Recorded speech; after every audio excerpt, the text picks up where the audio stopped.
Mira el árbol más alto que hayas visto jamás. Quizás fue una secuoya en California, elevándose más de 91 metros hacia el cielo, un abeto Douglas o un roble milenario más ancho que un coche. Te paraste en su base, inclinaste la cabeza hacia atrás y te sentiste pequeño, verdaderamente insignificante. Ahora, imagina que ese árbol era solo un brote, que aquello que te hacía sentir como un insecto ni siquiera era un espécimen maduro. Imagina que por encima de la copa que observabas había otra, y encima de esa, otra más. Imagina que el bosque real, el bosque original, hacía que las secuoyas parecieran maleza. Esto no es fantasía, es geología, es evidencia fósil.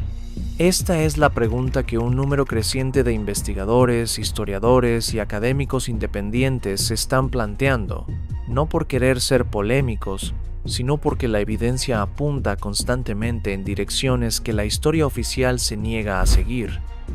¿A dónde fueron los árboles gigantes? ¿Por qué los mapas más antiguos muestran cadenas montañosas que hoy llamamos formaciones rocosas? ¿Por qué la arquitectura tártara del siglo XIX exhibe edificios con sistemas de ventilación integrados directamente en las paredes y techos tan altos que un hombre a caballo podría cruzar sus puertas principales? ¿Por qué las personas en las fotografías de la década de 1800 son consistentemente más pequeñas que los marcos de las puertas, las ventanas y los muebles junto a los que posan? Y lo más importante, ¿por qué el registro de oxígeno en los antiguos núcleos de hielo muestra concentraciones que harían que los humanos modernos sintieran que respiran electricidad pura? Hoy responderemos a todo eso, y al terminar, verás un bosque de manera diferente, una montaña de manera diferente, y una fotografía de la década de 1880 revelará algo que nunca antes habías notado. La historia comienza con el oxígeno, no como concepto, sino como el hecho específico, medible y aterrador de que el aire que respiramos hoy no es el aire que este planeta fue diseñado para producir. Los núcleos de hielo perforados en la Antártida y Groenlandia contienen burbujas atrapadas de atmósfera antigua, verdaderas cápsulas del tiempo. Los científicos pueden extraerlas y medir la composición exacta del aire de hace miles y decenas de miles de años. Lo que encuentran, consistentemente, es que los niveles de oxígeno en el pasado remoto eran significativamente más altos que el 21% que respiramos hoy. Algunas mediciones en ámbar y resina de árbol fosilizada, que sellaron aire antiguo en su interior como una cápsula biológica del tiempo, muestran concentraciones de oxígeno del 30% e incluso superiores. El 30% de oxígeno. Deja que esa cifra resuene por un momento. Ahora mismo respiras un 21% a nivel del mar, después de una noche completa de sueño, sin estrés y con buena salud. Los atletas entrenan en altitud para forzar a sus cuerpos a adaptarse a menos oxígeno. Los hospitales bombean oxígeno adicional a pacientes que no pueden sobrevivir con el aire ambiental. Tratamos el 21% como la línea de base, lo normal, la composición atmosférica de la Tierra dada por la naturaleza, pero el propio registro del planeta dice lo contrario. Con un 30% de oxígeno, la combustión es más rápida. El fuego se propaga con una violencia que los modelos de incendios modernos no pueden replicar. Los insectos crecen más porque respiran a través de sus cuerpos, mediante espiráculos y tráqueas, y el tamaño que pueden alcanzar está directamente limitado por la cantidad de oxígeno que puede difundirse a través de sus tejidos. Con un 30%, ese límite se expande drásticamente. Libélulas con envergaduras de hasta 76 centímetros, 1000 pies de 4 metros de largo, escorpiones del tamaño de perros. El registro fósil está lleno de ellos, y los paleontólogos los explican como productos de antiguas atmósferas ricas en oxígeno, sin examinar completamente qué produjo ese oxígeno y qué le sucedió. La respuesta a lo que lo produjo es algo que nadie en la ciencia convencional quiere decir en voz alta: árboles. No los árboles que tenemos ahora. No los bosques que luchamos por preservar en la Amazonia. No las operaciones madereras gestionadas en Escandinavia, ni la arboleda urbana de tu vecindario. Algo más, algo que hace que nuestros árboles más altos parezcan vegetación rastrera. El período carbonífero, hace aproximadamente 350 a 300 millones de años, recibe su nombre por el carbono que depositó. El carbón que quemamos hoy, cada veta, depósito y capa subterránea de carbono fósil en este planeta, son los restos comprimidos y fosilizados de los bosques de esa era. Los geólogos lo saben, no es un hecho en disputa. Lo que produjo el carbón fue material biológico a una escala genuinamente difícil de comprender. Licopodios, musgos de bastón, parientes de los helechos. En el período carbonífero, estos crecían a alturas de 30 a 49 metros. Árboles sigillaria con troncos de 0, 9 a 1, 8 metros de diámetro, creciendo en densas formaciones. Árboles lepidodendrón, que alcanzaban los 46 metros, su corteza cubierta de cicatrices foliares en forma de diamante que aún aparecen en las minas de carbón hoy. No eran plantas pequeñas que se compactaron durante millones de años. Eran bosques de producción biológica tan masiva que, cuando morían y caían, los hongos y bacterias que normalmente los descompondrían aún no existían. La lignina en su madera era un nuevo compuesto bioquímico. Nada en la Tierra había evolucionado aún para descomponerla. Así que los árboles cayeron. Y en lugar de pudrirse y regresar a la atmósfera, se acumularon capa tras capa, comprimidos bajo el peso geológico, convirtiéndose en carbón. El oxígeno que produjeron durante sus vidas fue a la atmósfera y allí se quedó.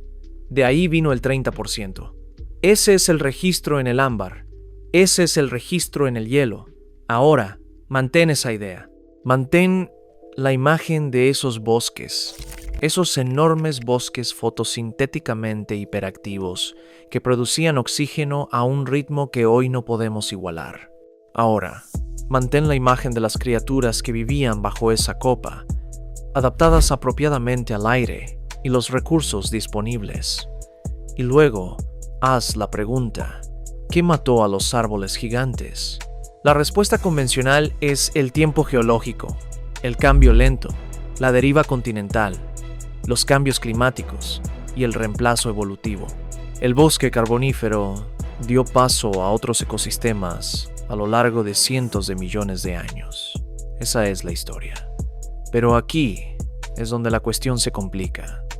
Aquí es donde la pregunta tártara entra en juego, porque existe un cuerpo de evidencia separado, mucho más reciente, mucho más difícil de descartar geológicamente, que sugiere que los árboles gigantes no desaparecieron hace 300 millones de años.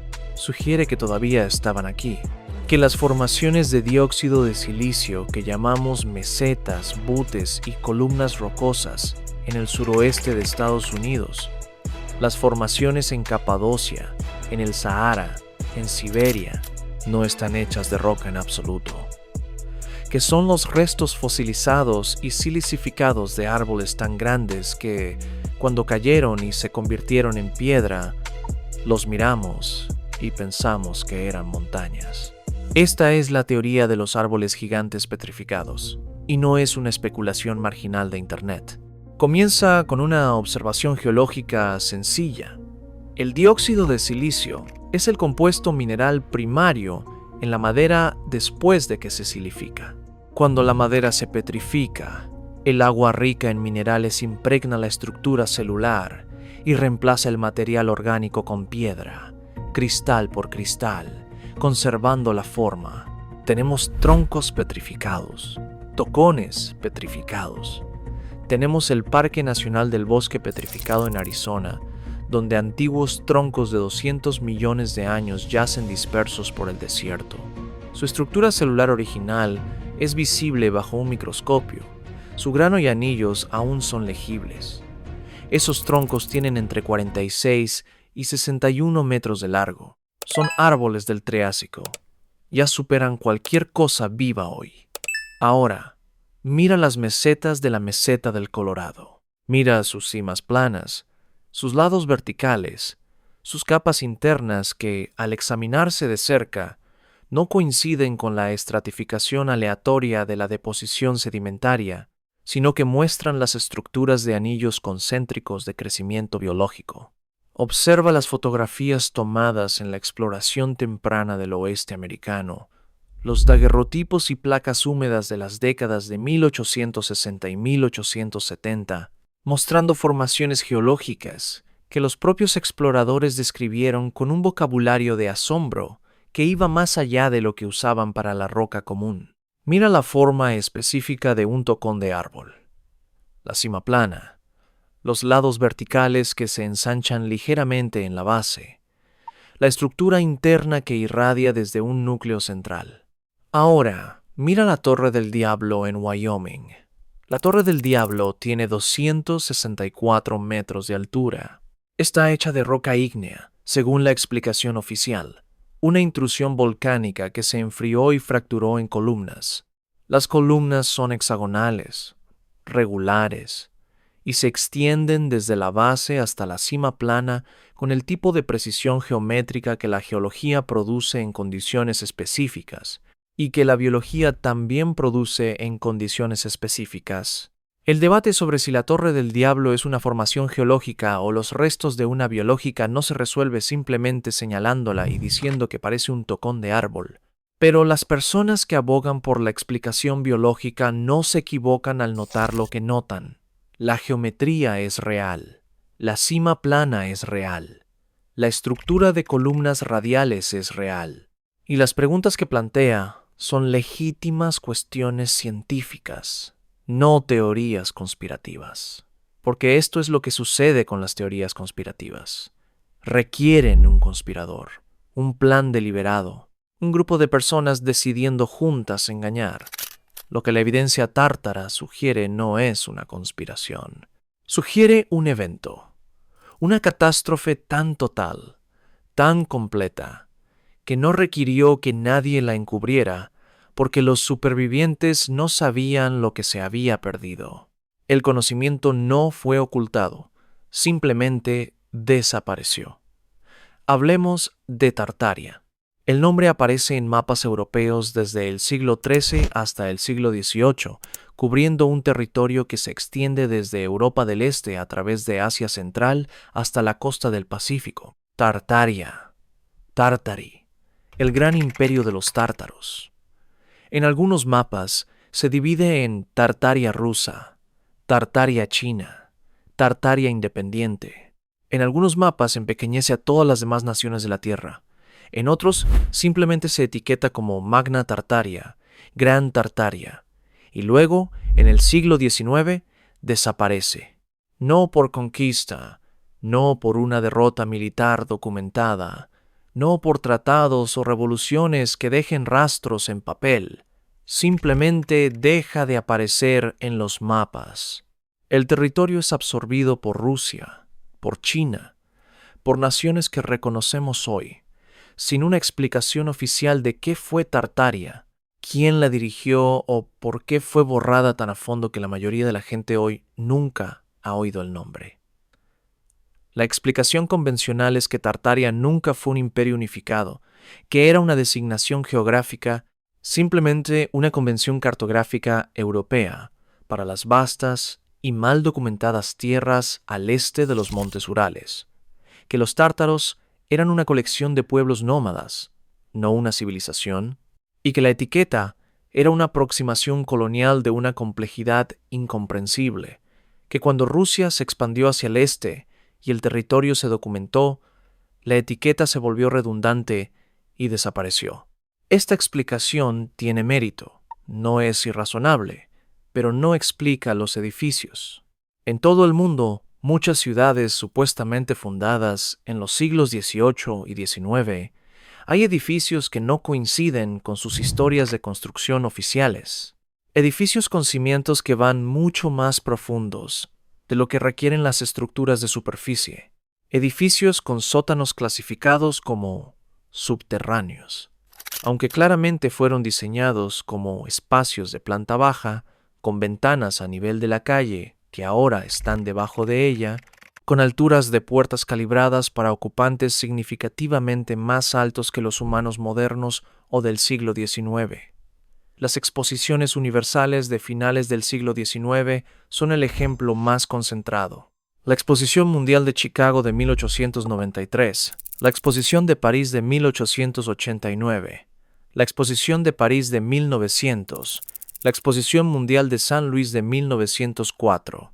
Estos eventos produjeron enormes complejos arquitectónicos, ciudades enteras de edificios neoclásicos, construidos en plazos que los arquitectos profesionales de hoy consideran imposibles. La Exposición Mundial de Chicago de 1893 abarcó 279 hectáreas. Incluyó 200 edificios, muchos de ellos enormes, construidos en 2 años. Los relatos oficiales describen ejércitos de trabajadores, turnos diurnos y nocturnos, producción industrial a una escala nunca antes vista. Los edificios fueron llamados la Ciudad Blanca. Fueron demolidos después de la feria, casi todos ellos. Las estructuras que tardaron 2 años en construirse fueron derribadas en cuestión de meses. Este es el patrón que los investigadores tártaros señalan repetidamente. Grandes estructuras construidas a una velocidad imposible y luego destruidas. No reutilizadas, no convertidas a otros usos, sino destruidas. ¿Por qué demolerías un edificio neoclásico de 574 metros cuadrados que tardó 2 años en construirse? La respuesta oficial es que eran temporales, construidos de yeso sobre marcos de acero, no destinados a durar. La feria era una exhibición, no una ciudad.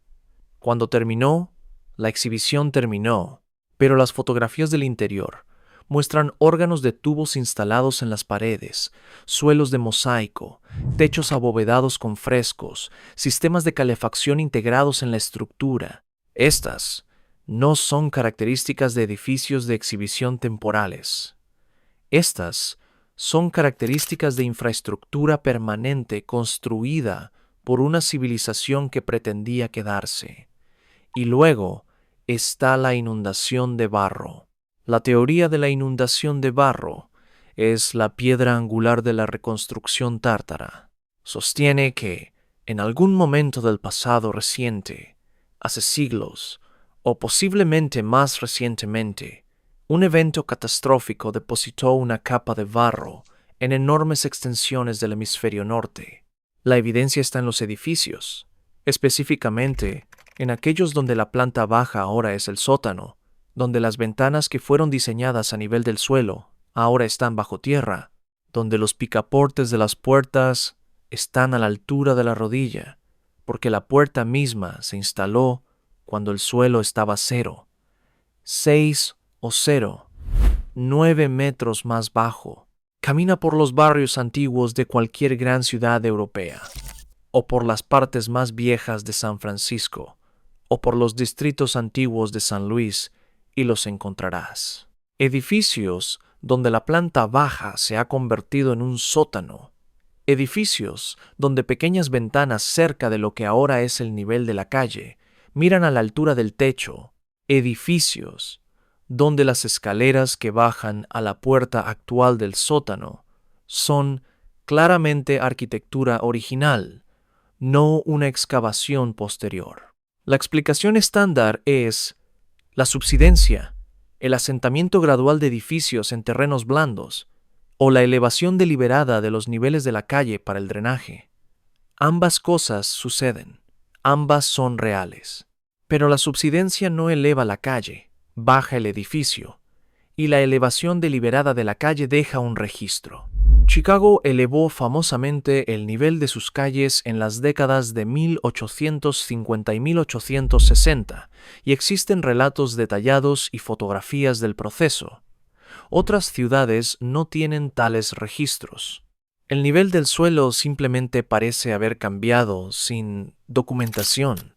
La teoría de la inundación de barro sostiene que un cataclismo, posiblemente el impacto de un cometa, un evento solar o una inversión geomagnética que causó inundaciones masivas, depositó material en todo el paisaje. Los supervivientes, al salir de lo que los protegió, encontraron un mundo parcialmente enterrado, cavaron lo que pudieron. Lo que no pudieron desenterrar, lo adaptaron. Las ventanas del sótano se convirtieron en ventilación. Las plantas bajas subterráneas se convirtieron en almacenes. El nivel de la calle se restableció a la altura a la que se había sentado el barro, y eso se convirtió en la nueva normalidad. Esto no es imposible, ni siquiera improbable. Las capas de inundación aparecen en el registro geológico con regularidad. La narrativa bíblica del diluvio aparece en culturas sin contacto entre sí, lo que sugiere un evento real lo suficientemente significativo como para ser codificado en el mito. El evento de impacto del Dryas reciente, hace 12.900 años, dejó una capa de minerales impactados e iridio en América del Norte y Europa, consistente con un gran impacto extraterrestre o una explosión aérea. ¿Qué haría un evento así a la atmósfera? Aquí es donde el oxígeno regresa. Un impacto catastrófico o una explosión aérea produciría enormes cantidades de partículas, hollín, cenizas, polvo mineral y aerosoles. Estos bloquearían la luz solar, lo que reduciría la fotosíntesis. La reducción de la fotosíntesis significa una reducción en la producción de oxígeno. El bosque superviviente, ya estresado por cualquier daño físico causado por el evento inicial, produciría menos oxígeno en una atmósfera más contaminada. Y si la teoría de los árboles gigantes es correcta, si la cubierta arbórea original de este planeta no era el bosque que tenemos ahora, sino algo mucho más grande y productivo, entonces, la destrucción de esa cubierta arbórea habría sido catastrófica para el oxígeno atmosférico, de una manera que la pérdida de un bosque normal simplemente no lo sería. Perder el Amazonas reduce el oxígeno. Perder un bosque de árboles de 305 metros de altura con copas que cubren continentes cambia la atmósfera permanentemente.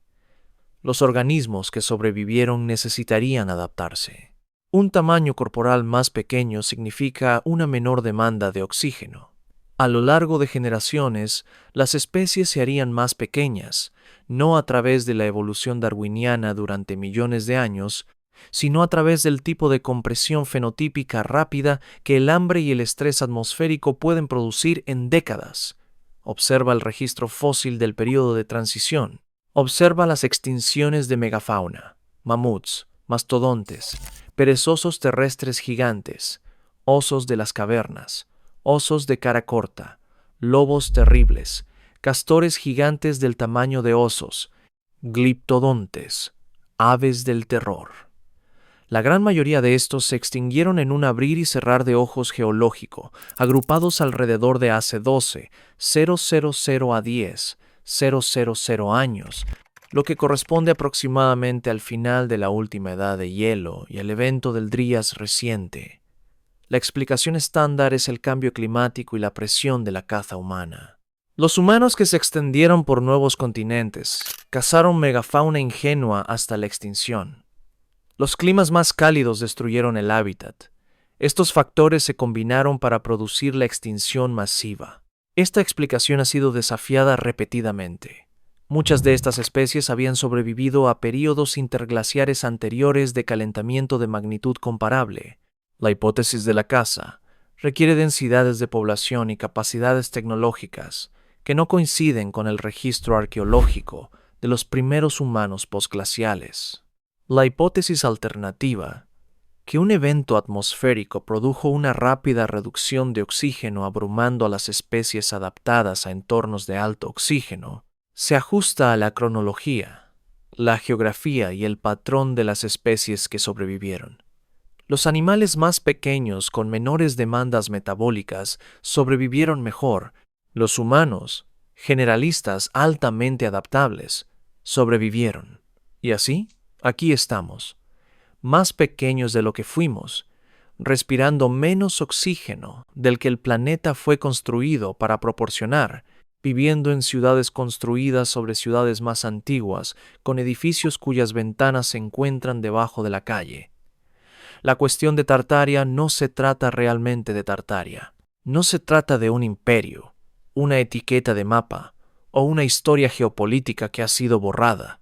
La cuestión de Tartaria es sobre la continuidad, sobre si la civilización que heredamos es realmente la civilización que estuvo aquí, o si somos los herederos de una recuperación, una reconstrucción, un intento de reconstruir algo, después de una catástrofe tan completa que las personas que la llevaron a cabo no sabían completamente de qué estaban reconstruyendo. La arquitectura sugiere esto último. Los edificios que aparecieron a principios del siglo XIX, las grandes estructuras neoclásicas en San Petersburgo, Chicago, San Francisco, Melbourne, Buenos Aires, todas compartiendo lenguajes de diseño que requerirían siglos de tradición arquitectónica compartida para producirse espontáneamente en múltiples ubicaciones simultáneamente, sugieren que alguien estaba trabajando de memoria, a partir de una plantilla de una civilización que había existido antes de la que vivían. La tecnología incrustada en esos edificios lo confirma.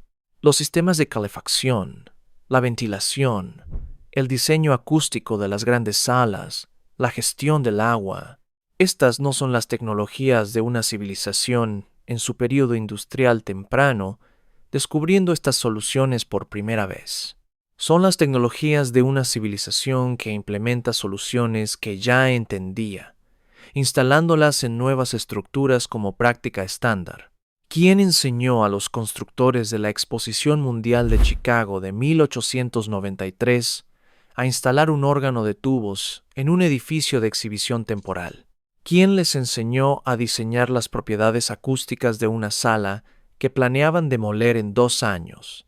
Conocimiento sin origen, práctica sin historia explícita, la firma de una civilización, reconstruyéndose a partir de fragmentos de una memoria a la que no puede acceder por completo.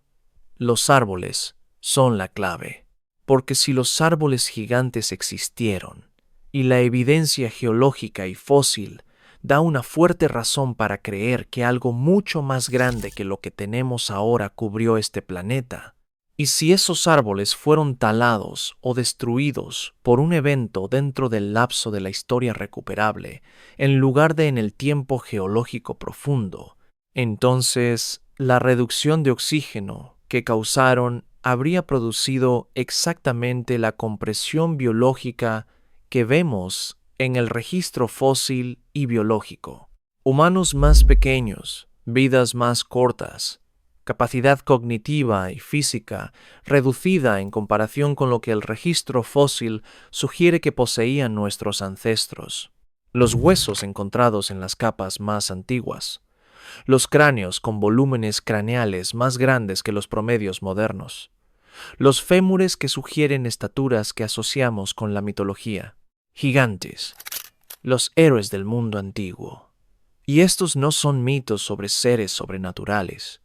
Son recuerdos de humanos normales que vivían en una atmósfera normal con un 30% de oxígeno, alimentados por megafauna que ya no existe en un entorno energético que la Tierra pre-catástrofe proporcionaba y que la arquitectura tártara aparentemente fue diseñada para aprovechar.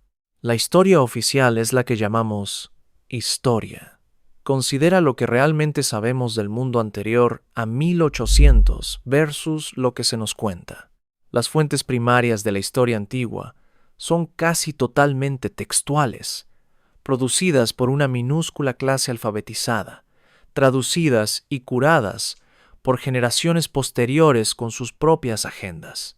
La evidencia física es profundamente incompleta, gobernada por lo que ha sido excavado, lo que ha sido clasificado, y por ortodoxias académicas que se resisten activamente a la interpretación heterodoxa, incluso cuando la evidencia física lo exige.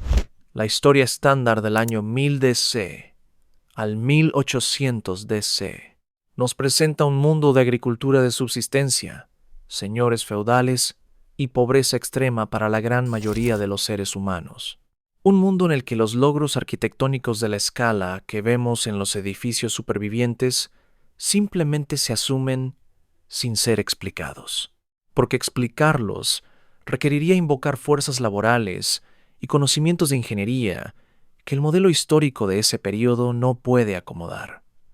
¿Cómo construyó la Europa medieval las catedrales? El conocimiento de ingeniería incrustado en esas estructuras, el diseño acústico, la distribución de cargas, las proporciones ventana-pared optimizadas simultáneamente para la iluminación y la integridad estructural, no surgió de la nada. Provino de una tradición, de un linaje de conocimiento que los constructores aplicaban, no descubrían. Lo mismo ocurre con la arquitectura islámica, persa, mogol y china del mismo período. Todas estas tradiciones, separadas por vastas distancias en una era de comunicación supuestamente muy limitada, demuestran principios estructurales compartidos que sugieren no un desarrollo paralelo e independiente, sino un descenso de una fuente común. Una fuente común que fue Tartaria, o que la precedió, o que es simplemente la civilización que existió antes de la catástrofe que los investigadores de la inundación de barro dicen que enterró la evidencia. No somos la primera civilización en este planeta. Probablemente no somos la segunda. Somos el intento actual, construidos sobre cimientos que no comprendemos, respirando un aire que ha sido degradado de lo que alguna vez fue, más pequeños y de vida más corta que los seres que nos precedieron, y viviendo en ciudades que son palimpsestos y capas de ocupación escritas unas sobre otras tantas veces. Que recuperar lo que se escribió originalmente requiere observar lo que se conservó y preguntar por qué. De todas las cosas que podrían haber sobrevivido, exactamente éstas lo hicieron. Los árboles gigantes fueron el fundamento, produjeron la atmósfera. La atmósfera produjo la biología produjo la civilización. Cuando los árboles fueron talados, quemados o silicificados en las formaciones que ahora confundimos con montañas, la cascada comenzó. El oxígeno disminuyó, las criaturas se hicieron más pequeñas, las vidas se acortaron. La tecnología para reemplazar lo que el bosque vivo había proporcionado tuvo que ser inventada, recordada o improvisada a partir de los fragmentos de conocimiento original que sobrevivieron. Lo que llamamos la revolución industrial es, bajo esta lectura, no una revolución en absoluto. Es una recuperación parcial. Los humanos redescubrieron el carbón, los restos comprimidos del bosque original, y lo quemaron para producir la energía que el bosque una vez proporcionó gratuitamente, liberando de nuevo a la atmósfera el carbono que los árboles originales habían fijado, esperando que el nuevo crecimiento vegetal eventualmente comenzara la larga recuperación del oxígeno atmosférico. No estamos al principio de una historia. Estamos en algún punto intermedio de una muy larga, y los capítulos que explican cómo llegamos aquí se han perdido, enterrado o transformado en mito y descartado.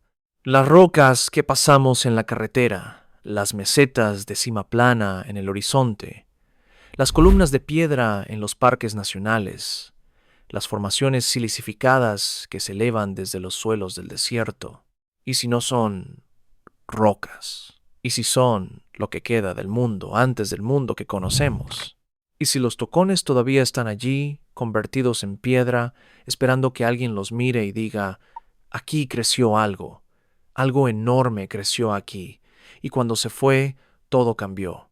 El oxígeno disminuyó, todo lo vivo se hizo más pequeño, y la civilización que recordaba cómo era antes es la que llamamos Tartaria, la que no aparece en ningún mapa después de 1800, la de cuyos edificios todavía vivimos, cuyos cimientos son más profundos que nuestras calles, cuyas torres quitamos y olvidamos que quitamos, cuyo archivo ardió en incendios que barrieron ciudades con una velocidad sospechosa y cuyo nombre, cuando se lo dices a la mayoría de la gente hoy, produce una mirada en blanco que es en sí misma un tipo de dato, esa mirada en blanco es la evidencia.